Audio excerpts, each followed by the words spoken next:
Assalamualaikum warahmatullahi wabarakatuh. Nama saya Muhammad Rafi Faufa dari kelas 10 IPS 2. Pada kesempatan kali ini saya akan menjelaskan tentang peradaban India kuno dan juga peradaban Tiongkok kuno. Peradaban India kuno, kondisi geografis dan lingkungan alam. Peradaban lembah sungai Indus pada tahun 2800 sebelum Masehi sampai 185 sebelum Masehi. Merupakan sebuah peradaban kuno yang hidup sepanjang Sungai Indus dan Sungai Gagar-Hakra yang sekarang merupakan wilayah Pakistan dan India Barat.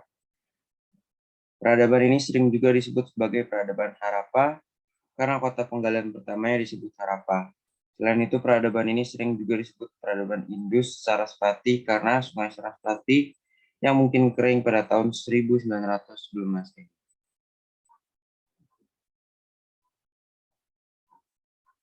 Kondisi sosial politik. Peradaban lembah Sungai Indus terbentuk sejak sekitar tahun 2800 sebelum Masehi. Mata pencaharian masyarakatnya adalah pertanian dengan tanaman utama padi, gandum, dan sejenisnya.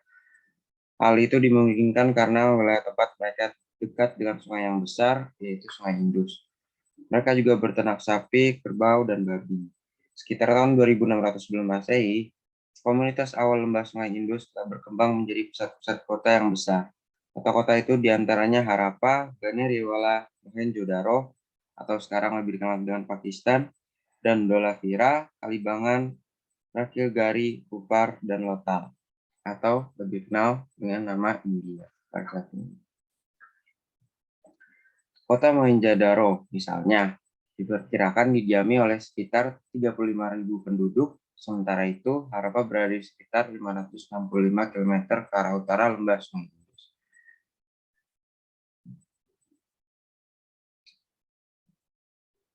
Yang ketiga ada sistem kepercayaan dan religi. Beberapa cap atau stempel peradaban Indus memperlihatkan adanya swastika lazim terdapat pula pada agama-agama lain yang berkembang kemudian seperti Hindu, Buddha, dan Jaina atau agama Dharma. Dalam perkembangan selanjutnya, ketika agama Hindu semakin berkembang dan mapan, kepercayaan kepada para dewa-dewi semakin terlembagakan. Perkembangan pesat agama Hindu terjadi terutama sejak zaman Weda. Sejak zaman ini, orang-orang India menyembah dewa-dewi seperti Agni, Varuna, Vayu, dan Siwa. Dewa tertinggi yang diyakini sebagai penguasa alam semesta disebut Trimurti, yang terdiri dari Brahmana, pencipta alam, Wisnu, pemelihara alam, dan Siwa, dewa perusak alam dan dewa kematian.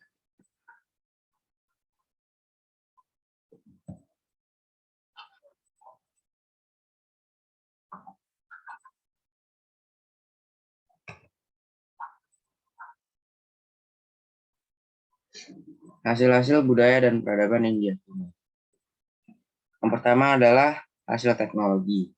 Orang-orang di lembah Sungai Indus telah mengenal pengukuran jarak, massa, dan waktu dengan tingkat ketepatan atau akurasi yang tinggi. Mereka termasuk orang pertama yang mengembangkan sistem timbangan dan ukuran yang seragam. Mereka juga mengembangkan beberapa teknik baru dalam metalurgi serta memproduksi tembaga, perunggu, dan timah. Para insinyur mereka terkenal karena mampu membuat dok atau galangan kapal. Yang kedua ada seni dan kerajinan. Beragam ukiran, stempel atau cap, tembikar, perhiasan dari emas dan arca yang diukir dengan detail yang rapi ditemukan di tempat-tempat ekskavasi. Beberapa arca perempuan sedang menari yang disebut dari emas, yang terbuat dari emas atau terakota, memperlihatkan tarian-tarian telah dikenal pada masa ini. Patung-patung binatang seperti sapi, beruang, monyet, dan anjing ditemukan dalam berbagai cap atau stempel mereka. Ada juga patung sebagian zebra dan sebagian sapi dengan tanduk yang sangat megah, yang kemungkinan dipakai untuk tujuan keagamaan. Yang ketiga ada tulisan. Pada lempengan-lempengan kecil dari tanah liat, cap atau stempel, pot-pot keramik, serta belasan material lain. Ditemukan sekitar 400 sampai 600 seni khas peradaban Indus. Nah, yang kedua adalah peradaban Tiongkok kuno. Kondisi geografis dan lingkungan alamnya, peradaban Tiongkok kuno atau peradaban bangsa Tiongkok yang muncul di lembah Sungai Kuning, Huangho atau yang sekarang disebut Huanghe.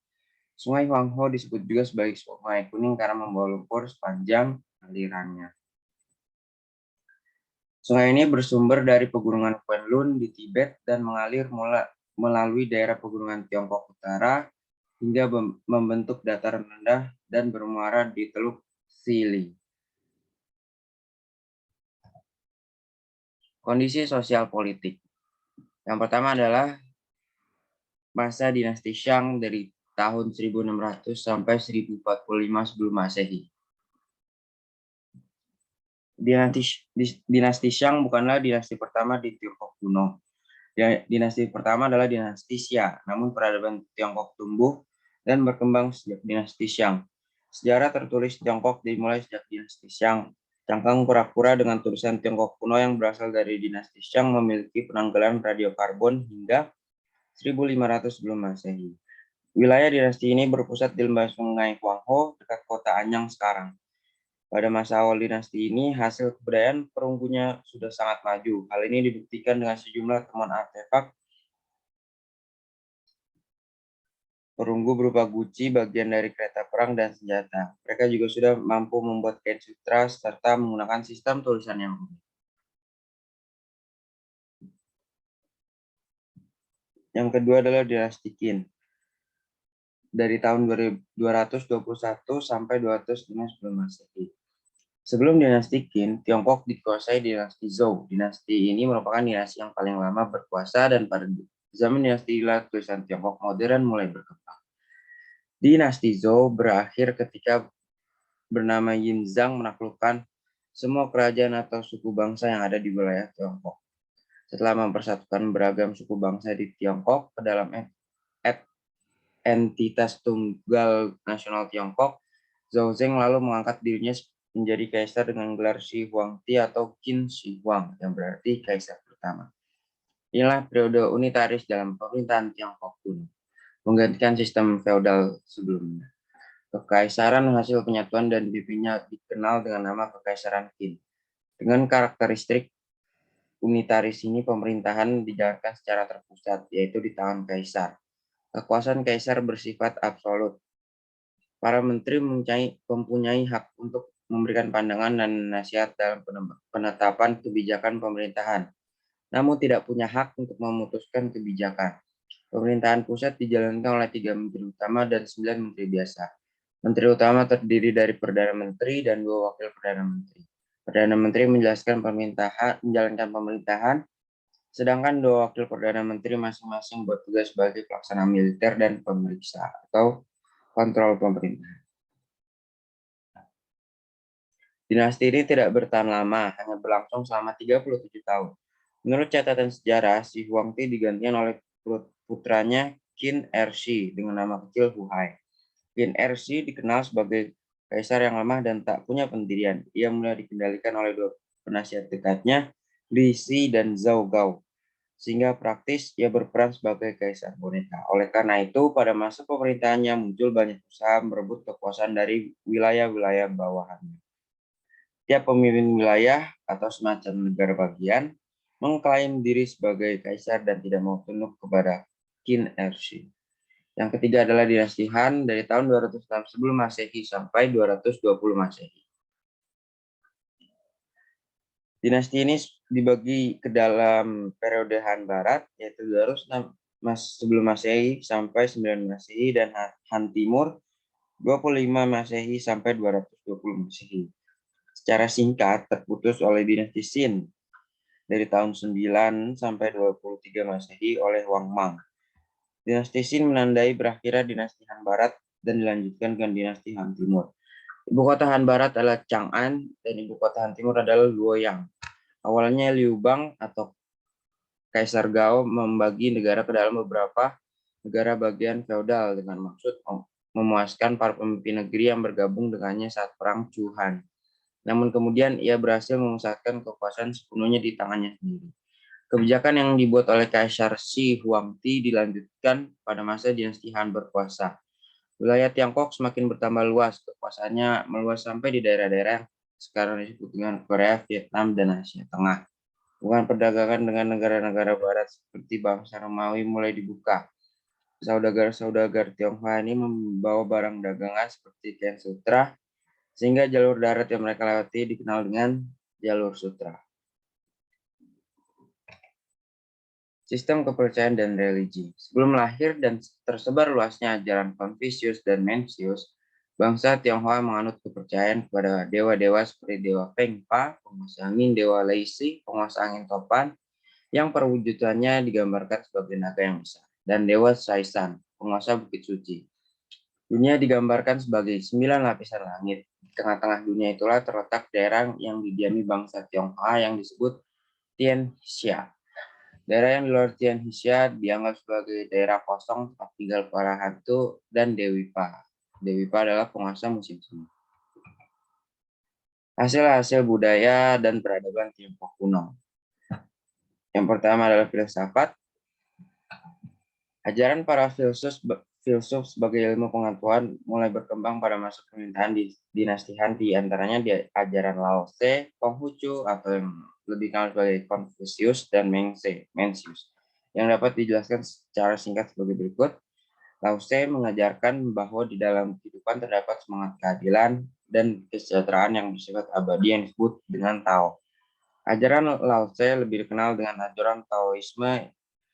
Inti ajarannya adalah agar manusia menyerah pada nasib. Tao dipercaya memiliki kekuatan untuk mengatur segalanya dan karenanya tujuan hidup manusia hendaknya diselaraskan dengan Tao. Yang kedua ada Konghucu atau Confucius. Konghucu sering juga disebut dengan nama Confucius. Ajarannya berkembang pada masa pemerintahan dinasti Han. Ajarannya banyak mengatur tentang etika dalam keluarga dan hubungan antara pemerintah dan rakyatnya.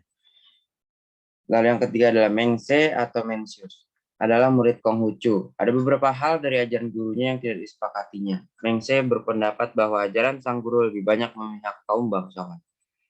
Menurutnya, rakyat adalah unsur yang paling penting bagi sebuah negara sehingga raja sudah seharusnya tidak bersikap sewenang-wenang terhadap rakyatnya. Jika itu terjadi, raja harus diperingatkan dan dapat dihukum dengan diturunkan tahtanya. Yang kedua adalah teknologi. Penggunaan kertas, tinta, dan mesin cetak yang telah berkembang pada zaman pemerintahan Kaisar Han dari Han Wudi dari dinasti Han. Penggunaan pupuk dalam pertanian dan pengolahan industri tanaman kedelai, lalu meramu obat-obatan untuk berbagai jenis penyakit dari bahan yang berasal dari tanaman atau herbal. Wilayah Tiongkok kaya akan sumber daya alam seperti besi, emas, dan tembaga. Dalam seni bangunan, bangsa Tionghoa juga sangat maju. Buktinya adalah tembok besar Tiongkok dan kuil-kuil, salah satunya kuil Dewa Beijing. Pengetahuan astronomi juga berkembang pesat di Tiongkok yang berguna bagi kehidupan mereka sehari-hari.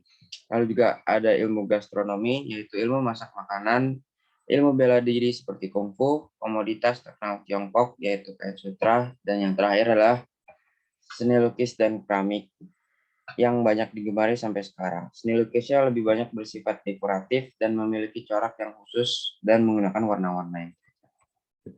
Terima kasih, sekian presentasi dari saya, kurang lebihnya mohon maaf. Wassalamualaikum warahmatullahi wabarakatuh.